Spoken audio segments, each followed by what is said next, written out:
Today, in Eden Hotel and Room, the Etihad CEO, Mr. James Hogan, has presented the new Etihad flight Rome-Abu Dhabi.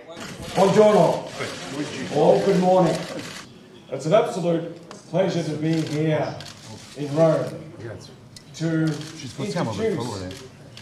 Etihad Airways to the Italian market, and this morning to talk to you about our strategy. And I can touch a little bit on Alitalia, not too much, because there's still a negotiation in process. Rome is a wonderful city, you know that. It's a fantastic inbound destination, and we're very excited about how we build that air bridge, not only in the business sector, not only in outbound tourism, but also inbound tourism.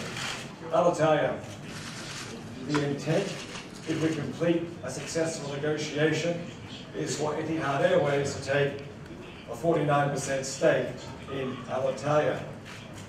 Nevertheless, we are still in the middle of negotiations, and we're working through the documentation phase.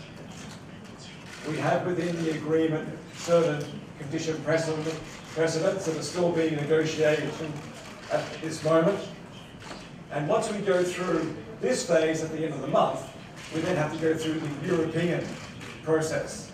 We have a very strong relationship with many airlines, and where we terminate our operation, where we have minimal overlapping, so we can feed our respective systems. So in Europe, there's 21. Worldwide, we have 47, but in Europe, we have 21 today.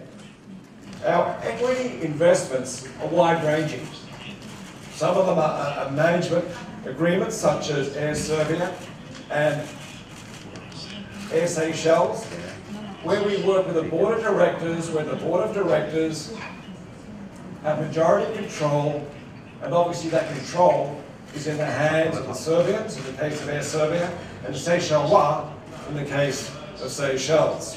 This chart reflects our investments in other airlines. So the discussion with Alitalia is a new concept. This is a roadmap with our board of directors. We've been very clear of how we build a global network.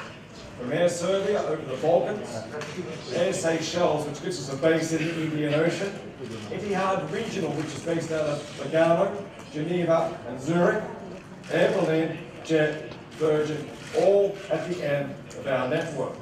But what is important is that we do comply with the rules of Europe. So our investments are certainly minority investments in these airlines. But what we have is very strong commercial agreements to build together.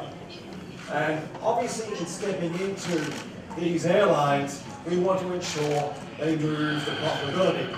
So in the case of Air Seychelles and Air Serbia, a similar roadmap to what we have here with the Alitalia proposal. It's about right size, right shape, because we want to ensure these airlines are successful. And we wouldn't be investing if we weren't convinced we could make it work.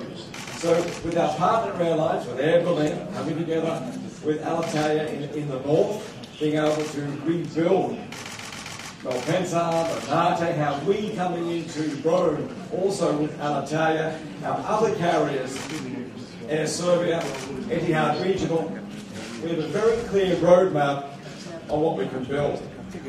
And the strategy is very clear.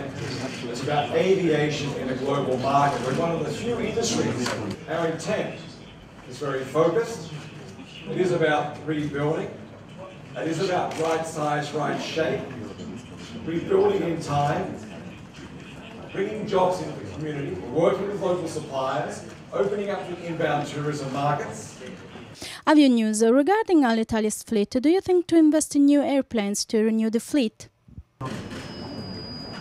Obviously, within the current fleet profile, there's a range of different leasing agreements, and those agreements have time limits. So we have to run with those agreements. The advantage is we have over 220 aircraft on our order book.